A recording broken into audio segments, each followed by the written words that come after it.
Hello student, आज हम बात करने वाले हैं क्लास 9th के chapter number first French revolution.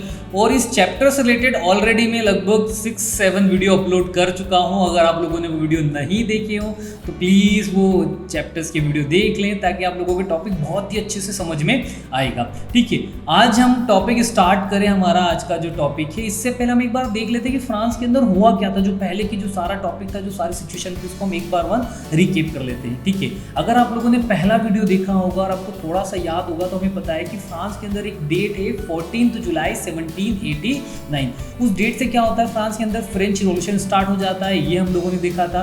Second number का अगर वीडियो आप लोगों ने देखा होगा तो आपको पता है एक राजा जो था जिसका नाम था लुईस 16 और उसकी रानी, कौन थी रानी, याद आया, मैरी एंटोनिया के साथ शादी होती है। राजा के पास पैसे कुछ नहीं है, बिल्कुल खाली जेब लेके घूमता रहता है, आमदनी अटर्नी खर्चा रुपया जैसी सिचुएशन थी। साथ ही साथ हम लोगों ने देखा था कैसे वहाँ पे 3 state, first state, second state, third state में ये सारी चीज़ें डिवाइडेड थी, क्या सोसाइटी, यह देखा था। इसके बाद जो थर्ड वीडियो था आप लोगों ने देखा था कैसे वहाँ पे सबसे पहले हमने पढ़ा था सबसिस्टेंस क्राइसिस के बारे में। साथ ही साथ हम लोगों ने वहाँ पे देखा था कि कैसे जो न्यू मिडिल क्लास, जो इनविजिंग ऑफ न्यू मिडिल क्लास, जहाँ पे 3 जो फेमस कौन थे फिलोसॉफर्स, क्या नाम थे उनके, Jean Jacques Rousseau, John Locke and Montesquieu, ये मैंने बताया था उनके बारे में। उन्होंने ना लोगों के माइंड ओपिनियन को चेंज करा था। इसके बाद जो हमारा फोर्थ वीडियो था, उस फोर्थ वीडियो में अगर आप लोगों को याद हो तो आप लोगों ने देखा था कैसे फ्रांस के अंदर स्टेट जो असेंबली थी, वहाँ असेंबली में तीनों लोगों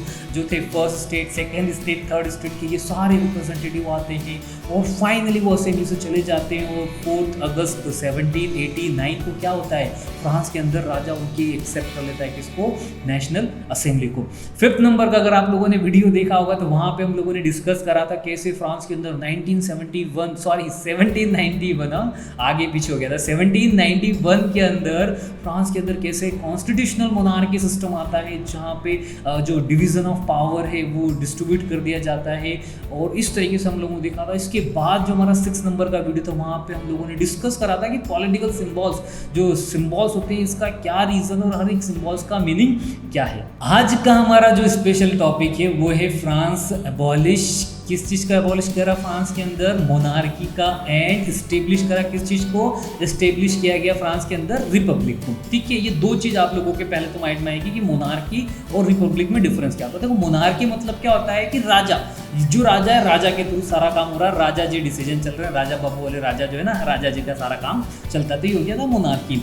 रिपब्लिक का मतलब क्या होता है कि जहाँ पे जो लीडर होंगे, जो एग्जीक्यूटिव होंगे या जो भी पर्सन होगा, जो भी हाईएस्ट पोस्ट पे रहेगा, वो लोगों के द्वारा इलेक्टेड किया जाएगा। मतलब एक वोटिंग के थ्रू जो गवर्नमेंट बनेगी, किसके थ्रू बनेगी, वो वोटिंग के थ्रू बनेगी। इस तरीके से सारी चीज़ें हम यहाँ पे देखते हैं। अब एक थोड़ा सा हम लोग, आप सोचो जरा, आपने कभी पूरा चैप्टर्स की जो हम लोगों ने अभी 5-6 वीडियो में सारा टॉपिक डिस्कस करा था, एक क्वेश्चन तो आपके माइंड में आ रहा होगा, सर कि राजा इतना बेवकूफ, इतना बुद्धू, इतना पैदल था क्या कि जब ये लोग इतना सारी तैयारी कर रहे थे राजा के अगेंस्ट, तो राजा कुछ कर ही नहीं रहे। अगर आप इसके पहले तक आप पूरे सारे इस बुक के पेजेस को देखोगे या हमारे वीडियोस को भी देखोगे तो आप इस चीज़ को नोटिस करोगे कि सर राजा कुछ नहीं कर रहा है क्या, राजा बैठा हुआ है क्या हाथ पे हाथ रख के, राजा भी तो कुछ कर सकता है। नॉर्मली जो राजा एज अ विलन दिखा रहे हैं यहाँ पे हमें, तो विलन तो इतना चुपचाप बैठता नहीं है। विलन तो यहाँ गुंडे पहुँचाता है, वहाँ गुंडे पहुँचाता है, इधर उधर से सारे जोड़ जुगाड़े करता है। तो राजा भी ऐसा ही करता है। राजा भी था कैसे, एक तो विलन ही था। तो राजा क्या करता है, ये पहले वापस थोड़ा हम पीछे चलते, जब जो रिवॉल्यूशन हुआ था, उस रिवॉल्यूशन के बाद जब राजा एक्सेप्ट कर लेता ना 4 अगस्त 1789 को नेशनल असेंबली को मान्यता तो दे देता है, पर मान्यता देने के बाद भी राजा कहीं ना कहीं इसको वापस दबाने की कोशिश करता है। तो राजा क्या करता है, जो राजा के आसपास जो नेबर उस समय जो किंगडम्स, जैसे प्रुशिया हो गया या फिर ऑस्ट्रिया हो गया, तो यहाँ के लोगों से सीक्रेटली मीटिंग करके राजा डिसाइड करता है कि यार कैसे भी तुम मदद करो भाई लोग, कैसे भी दोस्तों तुम मदद करो मेरी, मैं इन लोगों को वापस दबा देता हूँ। जो मैंने नेशनल असेंबली बनाई है इसको तो मैं फिर हटा दूंगा, कोई दिक्कत नहीं है। एक बार तुम्हारी जो सेना है वो लेके आ जाओ यहाँ पे, हम लोग करते हैं। और ये जो खबर है, ये खबर कहीं ना कहीं लोगों के पास पहुंच जाती है और वो लोग प्लान बनाते हैं। क्या प्लान बनाते हैं कि हम लोग यहाँ पर अटैक करेंगे। कौन? प्रुशिया के साथ मिलकर राजा सोचता है, प्रुशिया हो गया, ऑस्ट्रिया हो गया, इन दोनों के साथ मिलकर राजा सोचता है कि अपन एक काम करते हैं, पेरिस के अंदर इन लोगों के ऊपर जो जहाँ का जो राजा का किंगडम था ना, यहाँ पे लोगों के ऊपर अटैक कर देते। राजा का सारा प्लान, सारी सिचुएशन सब बनाई और ये सारी सिचुएशन फेल हो जाती है। कैसे फेल हो जाती है, कैसे फ्लॉप हो जाती है? होता ये है कि जो नेशनल असेंबली वाले हैं ये खुद पहले से ही क्या कर देते हैं, एक पारित कर देते हैं, असेंबली के अंदर लेके आ जाते हैं और खुद डिक्लेयर कर देते हैं war against Prussia and Austria. मतलब वो अटैक करे इससे पहले ये खुद असेंबली में पारित कर देते हैं कि हम लोगों को क्या करना है, रशिया और प्रुशिया के अगेंस्ट वॉर करना है, और वॉर का वो डिक्लेरेशन कर देते हैं। और इस वॉर के अंदर क्या होता है, बहुत सारे लोग स्पेशली मैन की बात की जा रही है, वो लोग जुड़ते हैं और इस आर्मी के अंदर आकर एक स्वयं सेवक, मतलब खुद ही, उनका किसी से कोई मतलब नहीं, वो एज अ कोई सोल्जर्स नहीं थे। ये सारे जो लोग हैं फ्रांस के जो उस समय के मैन थे, ये सारे लोग आ जाते हैं, गैदर हो जाते हैं और इसमें इनका मदद करते हैं। किसकी मदद करते हैं? जो नेशनल असेंबली ने जो करा था ना प्रुशिया और किसके अगेंस्ट, ऑस्ट्रिया के अगेंस्ट जो वॉर डिक्लेयर कर दी थी, इस वॉर के अंदर आते हैं, ये सारे लोग गैदर हो जाते हैं और साथ में घूमते हैं। उसी बीच में एक फेमस पोएट, आप लोगों को शायद नाम पता ना हो, मैं बता दूँ, रोजेट डी लाइल, हाँ, रोजेट जो थे ना, इन्होंने एक इनकी बहुत सारी, तो इन्होंने ऐसे बहुत सारी पोएम्स लिखी थी, बहुत सारे सॉन्ग्स लिखे थे, बहुत सारे हाइम्स लिखे थे, कंपोज करे थे उस टाइम पे। लेकिन एक फेमस था जिसका नाम है मार्सिले। क्या नाम है? मार्सिले। देखो याद कर देना, कंफ्यूज मत होना, एक मार्सिले और मार्सिलेस, ये दोनों अभी नाम आएंगे, मैं बता देता हूँ क्या डिफरेंस है। मार्सिले मतलब क्या है? मार्सिले जो था एक पोएम थी, एक यहाँ इसे बोल सकते हो एक हेम्स था जो लोग गाते थे, ठीक है। तो ये पेरिस की गलियों में, पेरिस के जो स्वयं सैनिक थे, जो खुद लोग थे, जो सोल्जर्स थे नहीं, खुद एज अ सिटीजन थे, जो इस वॉर के अंदर खुद ही अपना इनिशिएटिव लेते हुए पार्टिसिपेट कर रहे थे, ये सारे लोग जोर जोर से इस सॉन्ग को गाते। कौन सा है? मार्सिले। और ये कहाँ गा रहे थे? मार्सिलेस के अंदर। क्या नाम था? मार्सिले।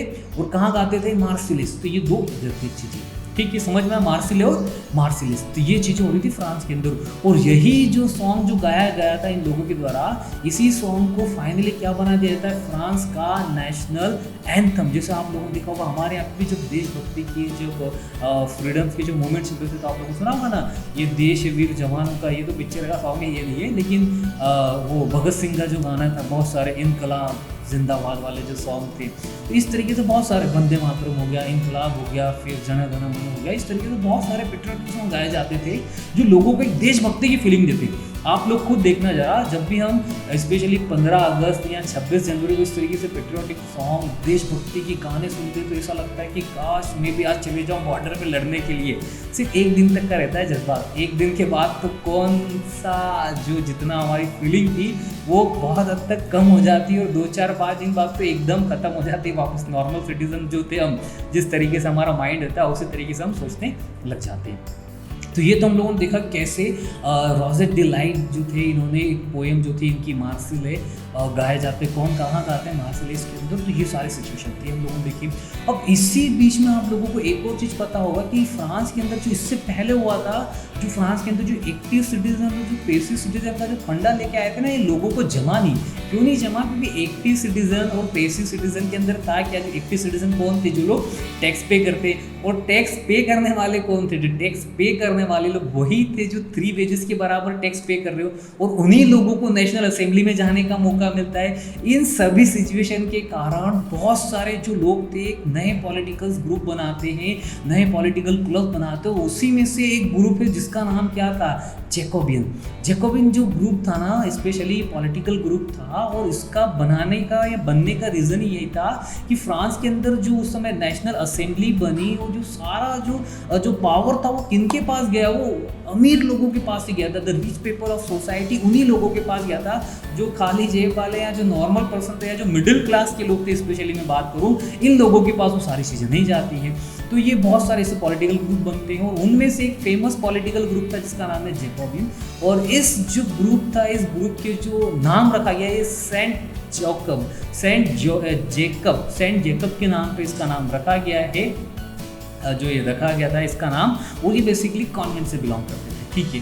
अब इनके जो लीडर थे, इस जैकोबिन क्लब के लीडर थे, उनका नाम क्या था? Maximilian Robespierre. क्या नाम था? Maximilian Robespierre. ये इस पूरे ग्रुप के जो पार्टी था ना, ये जो पॉलिटिकल ग्रुप था इसके वो लीडर थे। अच्छा, एक चीज़ आप लोगों ने और नोटिस करी होगी कि फ्रांस के अंदर जो अभी तक क्या था, जो सारे राइट्स या जो सारे अधिकार थे वो एक्टिव सिटीजन के पास थे, और उनका वोटिंग राइट और वोटिंग एज कितनी थी, उनकी वोटिंग राइट और वोटिंग एज थी 25।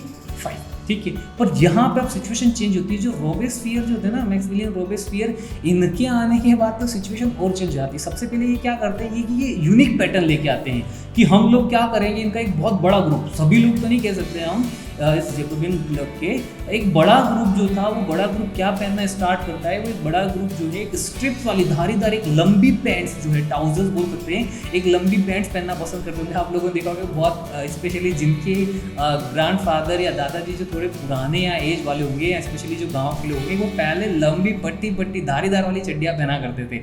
इसी तरीके से ये बड़ी धारीदार ट्राउजर्स पहनते थे। क्यों? क्योंकि उस समय फ्रांस के अंदर क्या था, फ्रांस के अंदर ब्रीचेस पहने जाते थे। वो क्या होते थे, वो घुटनों तक आते थे, नी ब्रीचेस पहने जाते थे जो घुटनों तक आते थे। उनसे अलग हटने के लिए, उनसे अलग दिखने के लिए बहुत बड़े ग्रुप ने इस तरीके से अलग फैशन या अलग तरीके से चीज़ें पहनने की कोशिश करोगे। आप लोगों ने भी देखा होगा हमारे यहाँ पे भी अलग अलग टाइम पे जैसे अलग अलग तरीके से ड्रेसेस या अलग अलग तरीके से ट्राउजर्स या अलग अलग तरीके से कॉस्ट्यूम पहने जाते। तो एक इसी तरीके से था, अब बताने की कोशिश की जा रही थी सोसाइटी के अंदर कि हम लोग जो है वो आप लोगों से अलग हैं और हम लोग अब आज़ाद है, एक फ्रीडम है, इस तरीके से प्रतीक दिखाने की ये कोशिश कर रहे थे। लोग थे ये कौन से इस सोसाइटीज़ के, ये लोअर क्लास, जो लोअर सेक्शंस की अगर हम बात करें उससे बिलोंग करते थे। जैसे फॉर एग्जांपल जो शूज़ मेकर हो गए, जो पेस्ट्री बनाने वाले हो गए, या जो वर्कर्स थे जो वेजेस पे काम करते थे, ये सारे लोग उसके अंदर बिलोंग करते थे। तो यही लोग इससे जुड़े। और ये जो स्पेशली जो लॉन्ग स्ट्रिप जो ट्राउजर्स पहनते थे, और इसी का जो मीनिंग था जिसको हम बोला जाता है सैंड क्लाउड्स, ये पहना जाता है, जिसका लिटरली मीनिंग भी यही होता है कि विदाउट नी ब्रेंचेस, मतलब बिना नी ब्रेंचेस वाले जो ट्राउजर्स है वो ये पहनने वाले लोग थे। ठीक है, ये तो हो गए सर इनके कपड़ों की बहुत सारी चीज़ें हुई। अब इसके आगे बढ़ते हैं। अब आगे क्या सिचुएशन आती है कि राजा जो था ना, इसका टाइम पूरा खराब ही हो रहा था, खराब चल ही रहा था। मैंने बोला ही था आप लोगों को कि जो राजा है ना, इसका टाइम पूरा खराब है। अब हुआ क्या यहाँ पे, अब फ्रांस के अंदर जो था ना, फूड की शॉर्टेज हो रही है, फूड की शॉर्टेज हो रही है। और फूड की शॉर्टेज होने के कारण क्या हुआ, लोगों को फूड मिल नहीं रहा था। मैंने आपको बता रखा था पहले भी कि फ्रांस के अंदर फूड की शॉर्टेज थी, सही वेजेस इतने मिल नहीं रहे थे। तो ये लोग क्या करते हैं, स्पेशली जैकोबियन क्लब के थे जो मैक्सिमिलियन रोबेस्पियर था, ये क्या डिसाइड करता है, ये पेरिस के सारे लोगों के साथ मिल के डिसाइड करता है, इन सभी लोगों को गैदर करता है। और 1792 के अंदर 10 अगस्त के अंदर क्या करता है, ये पैलेस ऑफ टुरेरियन के अंदर क्या करता है, वहाँ पे जाके राजा के जो गार्ड होते हैं, जो सिक्योरिटी गार्ड होते हैं, उन पे अटैक कर देता है, उनको ये मार देता है और राजा को बंदी बना देता है। और उस बंदी बनाने के बाद क्या करते हैं, फाइनली नेशनल असेंबली भी इस चीज़ को राजा को क्या कर देती है, जेल भेज देती है। क्यों? क्योंकि राजा, उन्हें लगा कि शायद राजा जो है, जो प्रुशिया और उनके साथ जो वॉर की तैयारी कर रहा था ना, वो तो उन्हें पता ही था। तो वो सारी सिचुएशन के कारण क्या करती है, राजा को फाइनली ये लोग क्या कर देते हैं, जेल में डाल देते हैं। ये तो सारी चीज़ हम लोगों ने यहाँ पे देखी। अब इसके बाद क्या होता है कि ये जो सारे लोग थे, ये और आगे तक जाके नेशनल असेंबली में एक और चीज़ आगे डिक्लेयर करके डिसाइड करते हैं। जो पहले वोटिंग राइट्स दिया गया था किनको, एक्टिव सिटीजन को, तो वो एक्टिव पैसिव वाला पूरा झंझट ही हटा दिया। ना एक्टिव ना पैसिव, ना रहेगी लकड़ी ना रहेगा बांस, क्या सिचुएशन है, ना रहेगा सांप और ना रहेगी बांस, है ना, क्या है वो देख लेना आप लोग। तो इस तरीके से लोग क्या करते हैं कि ये जो एक्टिव सिटीजन पैसिव सिटीजन का फंडा था, ये पूरा हटा दिया। और जो एज थी 25 ईयर, उसको भी रिड्यूस करके एज कर देते हैं 21 ईयर। और क्या कर देते हैं फ्रांस के अंदर, और एक और ये चेंजेस कर देते हैं कि अब सभी लोग जो है वो वोट दे सकते हैं। सभी में कौन, स्पेशली मैन, वुमन की यहाँ पे बात नहीं की जा रही कि वुमन वोट दे सकते हैं। महिलाओं को, स्पेशली वुमेन्स को वोटिंग राइट्स तो अभी भी नहीं मिला था, वो आगे और स्ट्रगल करेंगे, फाइट करेंगे। और वुमेन्स को तो राइट मिलता है कब, 1946 में, बहुत टाइम बाद मिलता है वुमेन्स को राइट। ठीक है, वो तो हम बाद में डिस्कस करेंगे। तो इन लोगों को ये राइट्स भी यहाँ पे मिल जाते हैं। हम लोगों ने देखा ना कैसे जो पैलेस ऑफ ट्यूरेनिस था, यहाँ पे राजा के गार्ड्स को मार दिया जाता है, राजा को बंदी बना लिया जाता है। जो रॉयल फैमिलीज थी, पूरी रॉयल फैमिलीज को भी बंदी बना लिया जाता है, इनको जेल में रख दिया जाता है। ये सारी सिचुएशन तो हो रही थी। और अगस्त के बाद आप देखोगे तो अगस्त के बाद आ रहा है सितंबर, और फाइनली क्या करते हैं ये 21 सितंबर 1792 को फ्रांस के अंदर जो है, फ्रांस को ऐसा रिपब्लिक डिक्लेयर कर देते हैं। ठीक है। रिपब्लिक का मतलब मैंने आपको पहले ही बताया कि फ्रांस के अंदर जो भी लीडर इलेक्ट किया जाएगा, जो भी हायर पोस्ट पे होगा, जो भी गवर्नमेंट बनेगी, वो कोई भी लोग बन सकते, कोई भी सिटीजन जो है, कोई भी पर्सन बन सकता है। मतलब यहाँ पे ऐसा नहीं होगा फ्रांस के अंदर कि ये मोनार्की या हेरिडिटी चले, मतलब जो किसी के दादा या परदादा या पापा है राजा तो वही अगला उसका बेटा राजा बनेगा, ऐसा जो सिस्टम था ये हटा दिया जाता है और इसी को बोला जाता है रिपब्लिक। ठीक है, यहाँ तक हम लोगों ने देखा। इसके बाद अगर हम आगे बढ़ते हैं तो 21 तारीख को अगर हम बात करें, 21 जनवरी को 1973 के अंदर क्या करते हैं ये लोग, राजा जिसको बंदी बनाया था ना, कब 10 अगस्त को, उस राजा को ये क्या कर देते हैं, फाइनली एग्जीक्यूट करा देते हैं, मतलब फाइनली राजा को चढ़ा देते हैं फांसी को, और यहाँ जाके राजा का द एंड हो जाता है। और अब आप सोच रहे होंगे, आपके माइंड में आ रहा होगा सर राजा तो हो गया, द एंड, रानी का क्या हुआ। रानी की भी सिचुएशन ऐसी होती है, रानी को भी आगे जो है वो फांसी पे चढ़ा दिया जाता है और रानी की भी इसी तरीके से यहाँ पे डेथ हो जाती है। तो ये जो था हमारा आज का टॉपिक, उम्मीद करता हूँ कि आपको ये टॉपिक समझ में आया होगा। अगर आपको टॉपिक अच्छा लगे तो प्लीज़ आप लाइक कर दें, हम हमारी तरफ से पूरी कोशिश कर रहे हैं कि आप लोगों को ये वीडियो पसंद आए। ठीक है, थैंक यू सो मच।